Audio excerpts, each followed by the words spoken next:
একজন আল্লাহর ওলি, তিনি যখন কিতাব পড়াতেন, অনেক আগের একজন বুজুর্গ আল্লাহর ওলি কিতাব পড়াচ্ছেন ক্লাসের ছাত্রদেরকে, তিনি মাঝে মধ্যে একটু জিহ্বা নাড়াতেন। কিছু ক্লাসে ভালো ছাত্র, নাম করা ছাত্র থাকে না, যে বললো হুজুর আপনি ক্লাসে যখন পড়ান আপনি পানি টেনে চান না, প্রায় জিহ্বা লড়ান, কি যেন খান, খুব মজা লাগে, মনে হইতেছে আপনার কাছে।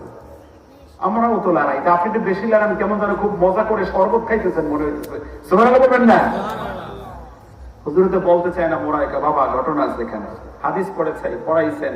হাদিসের ভিতরে আমরা পেয়েছি যারা রব হিসাবে আল্লাহকে পাইয়া, দিন হিসাবে ইসলাম পাইয়া, আমাদের দিনের নাম কি, জীবন ব্যবস্থার নাম কি ইসলাম না? ইসলাম ধর্ম। ইসলাম ধর্ম ছাড়া হাসরের ময়দানে আল্লাহ তাআলা অন্য কোন ধর্ম গ্রহণ করবে।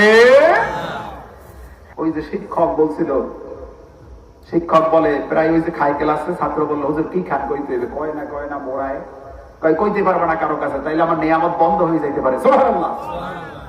নবীজি বলেছেন আমার যে উম্মত তিনটা নিয়ামত পাইয়া খুশি হবে, সন্তুষ্ট হবে, সে ইসলামের স্বাদ পাবে, ঈমানের স্বাদ সে পেয়ে যায়। টাকা পয়সা গাড়ি বাড়ি না।